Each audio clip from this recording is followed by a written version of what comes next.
Paul says, how do you get vehicle audio soundstage properly? This is something I've never really heard in a vehicle. Oh, what a good question. Yeah, that is a good question, Paul. I'm gonna have to defer a little bit to Rob, but I will give you my opinion on the matter before I pass it to him. A lot of car audio is install and how much you're going to put into the work of what you're going to do. Because if you notice these guys who use sound quality systems, they completely sound dead in the car. They build speaker pods and they angle the drivers and stuff so they point at the drivers facing the driver. They angle the tweeters as well, usually have the tweeters up a little higher than the mids.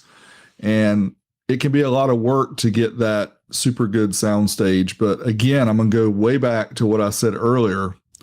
It doesn't take a lot to make that first big, huge step. I mean, these days you've got superb factory audio systems that cost, $2,500, $3,000 upgrade to get this premium setup. Pull out those speakers and look at them. They're, in most cases, they're some of the crappiest little wimpy speakers that you'd ever see. So you can still upgrade even from the premium systems. And what Rob and I usually suggest is you get the lower upgraded system or non-upgraded system and then do aftermarket for everything. The biggest problem with it is you can't add it into your car payment. And that's why a lot of people want to do it. And it also gives you a better head unit in most cases. But kind of getting off topic here. But what I would say is there is a lot of ways to do it. But if you're going to get super picky about your soundstage, you get ready to pay some money because these guys spend a lot of money searching for the perfect sound. And perfect sound to me may not be the same as the perfect sound to you. And I think you can get by without spending a whole lot. Rob, what you have to say? So, like you said, the perfect soundstage is going to take, you're going to go about it, basically one way to get the perfect, and you're going to have to tear your car apart because in a house, you can move yourself to the perfect center or where you want to be. You can move your speakers to where they want to be. In a car, you have 5 seats. You're trying to aim for the driver's seat. We usually do 1 seat tune. So you're basically have to build pods like Derek was saying. If you don't want to do that, you can get close, but it's going to be all time alignment. If you're using factory locations, you're going to have to time align it and just sit there and tweak and tweak and tweak until you get it to where you think it sounds good. So that's basically the best you can do in car. You're not going to be able to get it as good as home, in my opinion, simply because you have set seats. You can't just move your furniture or move your speakers without doing some major modifications. I think Joe did a video about how to place your bookshelf speakers on your dash. You could do that. Oh, yeah. It's a perfect center, huh? That's it right there. So, it's funny because if you think about it, right, headphones are worse. Not worse. Just put it this way. At least in a car, you have some space, right? Headphones are right on your, how about in ear, right? Those are like in your eardrums. Can you get a sense of, imaging with those? Kind of depends on the type of recording, right? So like if you were to listen to binaural right now, you'd hear stuff like 5 feet away because it's made for that type of recording. I always wondered if there would be a way to, to basically there'd be one type of recording and your system based on how far your speakers are would kind of extrapolate and figure out how to place the sound. That kind of would be a cool idea. But my point just being, if you can get some soundstage with in-ear monitors and headphones, then yeah, definitely you can get it with a car, right? You have to deal with reflections and things like that. But here's a quick crossover is at Rocky Mountain, I heard these Polk audio speakers, right? Called the Legend L800s, all right? Now, you guys got to check this out. We did a whole podcast just about those. We couldn't stop talking about them. Basically, they had speakers, right? Imagine a tower speaker, and, you have your woofers on the bottom, and then on the top, you had, like, speakers that were facing that way, and then another one, like, I would say 45-degree facing the other way, right? And you're like, what is that? Like, what is that supposed to do, right? And I thought it might be interesting for use in a car audio scenario because what they're doing. So imagine both speakers are doing that, right? Identical speakers, one facing that way towards your ear, another one facing like the wall. Anyway, what it's actually doing, from what my understanding is, it is eliminating the crosstalk. So when you hear the left speaker, right, it's supposed to only go to your left ear typically, right?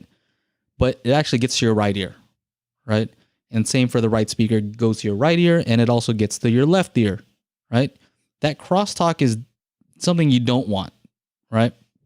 You got it pulled up right here. Yeah, that's how it looks, right? So that crosstalk, basically what they're doing is that other speaker on the other side. So let's pretend this is the right speaker, right? If this is the right speaker, then that top left part is hitting your right ear, which it should, but it's also hitting your left ear. The speaker on the right, what it's doing is it's doing like a right minus left, or left minus right. I don't know, one of those two, right? And so that's interesting because it's canceling out what the other ear is not supposed to hear in a simple way, right? That's a simple physical way, not using DSP. So basically there's the wires that are going into it. You have a left and, positive and negative going to the left speaker, positive and negative going to the right speaker. All right. But then they have another wire that connects the two speakers to each other. Right. Have you guys ever done connect positive on both ends of an amp and it sounds like all funny? Sounds like surround sound. Yeah. Yeah. We recently saw an amp. It's called the Kicker Warhorse. It works kind of like that. It's just a push-pull amp. So kind of like you're saying, hook into each other. So all the positives from speakers hook up to the positive side of the amp, and all the negatives hook up to the negative side of the amp. So it's kind of the same type of hookup anyways. It was just crazy. If you guys heard this, it's just amazing because it was like some of the best imaging I've ever heard. They didn't have the speakers that far apart, but they sounded way further apart than they were because of the cancellation of what the other ear is not supposed to hear. I'm wondering if that can be used in car audio also. Hey, what's your name? Where are you calling from? It's Pete calling from South Carolina. Hey, what's up, Pete?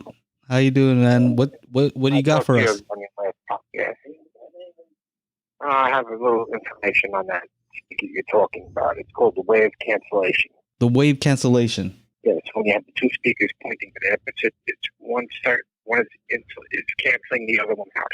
Right, exactly. That's exactly right. It's canceling the sound that you're not supposed to hear. It was just interesting to me that they were doing it in a physical way, right? Because there are ways to do it using DSP, but I just thought it was so cool that they did it in a physical way that when I got back from Rocky Mountain Audio Fest, I ended up getting another pair of speakers and putting them beside my other bookshelf speakers and trying to hook them up the same way. And guess what? The imaging was way better than without them. So it's nothing, I'm sure they did it in a better way, but it's a cool trick. So.